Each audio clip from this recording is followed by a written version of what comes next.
form of Kalki incarnation. Who is this Kalki? Where would he be born and how would he triumph over the disturbances then agitating the earth? How would he come to rule over the entire earth? What sort of penances and strict disciplines that one should observe to get to that envisaged status?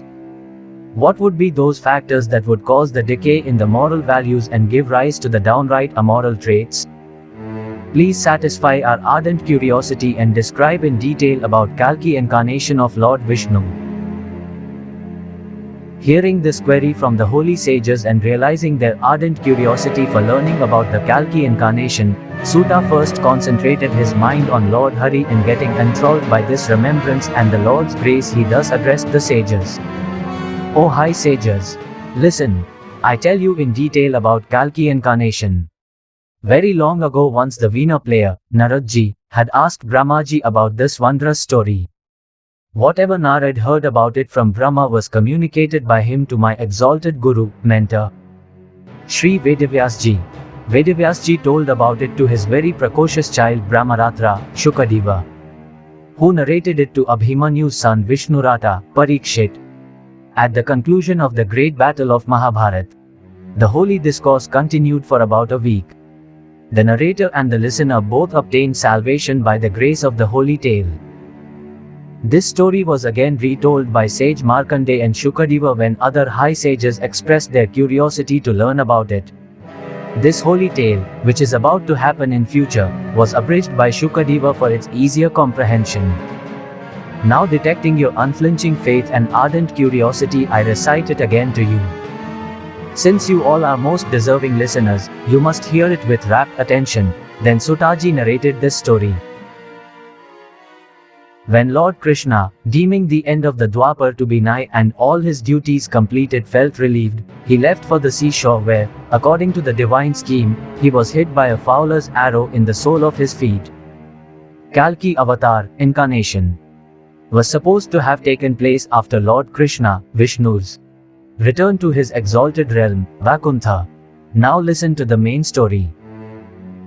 When the period of Pralay was over and Brahma thought of starting the process of creation, he created a deadly dark affliction from his back. This affliction is called Malin Pataka 1, a very dark and deadly sinful object. When that Pataka grew up, it came to be known Adharma, impropriety. Those who learn fully about this Adharma's lineage and progeny stay away from sin. The name of Adharma's wife was Mithya, falsehood. She had cat-like fickle eyes, and was extremely attractive and comely. Their union brought forth a son of very fiery temperament. Adharma called him Damba, vanity. This union also had a daughter called Maya, illusion, capable of easily drawing beings toward sin. Maya passed a lot of time with Damba to get a son called Lobha, greed, and a daughter called Nikriti, dishonesty. When grown up, Lobha and Nikriti also established sexual relations to breed a very indomitable son called Krodha, anger, and a daughter called Himsa, violence.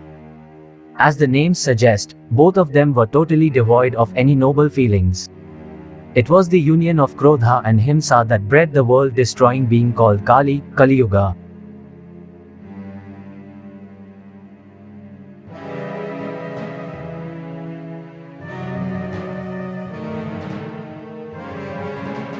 Right at the time of his birth, Kali carried an upasti, a small bone, and his entire body complexion was sooty and dark.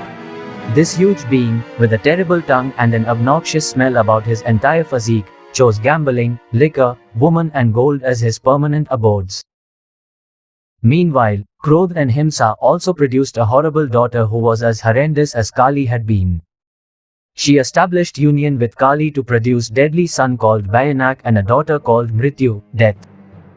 Bhayanaka established union with Mrityu to produce a son called Niraya and a daughter called Yatana, torture. This way Malin Pataka, produced by Brahma's back, had a horrible lineage which produced illimitable progeny. All of their descendants were highly immoral, iniquitous, encourager of the vile tendencies, indifferent or hostile to the gods and a positive nuisance to all those intending to tread the righteous path. They created such a havoc in the world that people began to yell for getting succor from the divine powers. These followers of King Kali had assumed human forms. They created animal-like lust in the population as much as to reduce into smithereens all the norms of propriety and noble deeds. With the result, the whole world was filled with iniquitous and cantankerous people. They made the Brahmanas eschew their noble path, the Kshatriyas behave like dacoits, the Vaishyas, traders, as thieves, and the Shudras as the veritable scum of the society. The disciples began to defy their mentors, the sons became hostile to their fathers and elders, young men and women began to marry for the sake of slaking their carnal lust, friends became enemies, and the scholars turned into hypocrites. The upholders of the law or order felt entirely incompetent to check the chaos setting in. The earth's productivity started to wane, the rivers changed their course, and all the norms of society were thrown to winds. The nobles were subjected to great tortures, and so they had to get to the inaccessible and deserted mountains.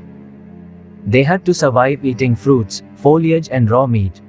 Even in this first stage of Kalyuga, the people had started condemning the holy incarnations, including Lord Krishna, thus far the last incarnation of Lord Vishnu. By the time the second phase of Kalyuga began, the conditions became so horrible that people forgot the name of God. Chaos reigned everywhere. By the third phase, all progeny of the people were devoid of their clans and lineage, as most of them were Varna Sanka, crossbreed. There remained no distinction of a class or category. All noble deeds and traditions remained confined to books only. Thus, till the advent of the fourth phase of Kalyuga, all the noble endeavors like seeking education, performing the Veda-ordained yajna, god worship, name chanting, rituals etc. vanished from the surface of the earth. When the deities failed to receive their nourishment through the yajna offerings, a group of them went to Brahma yelling for succor. They had the earth also accompanying them in the form of a cow. The conditions in the Brahma's realm were ideal. The sages were chanting the holy mantras, and yajna smoke was keeping the directions sweetly perfumed. Brahma welcomed the divine delegation and asked them to take their seats. Listening to their complaints sympathetically, Brahma, the creator, said, "I am not as competent to provide you the succor. Only Lord Hari, Vishnu, could provide you the succor to put again the rule of propriety on the even keel." Then taking all of them along, he reached the grand realm of Lord Hari, Vishnu, Vaikuntha.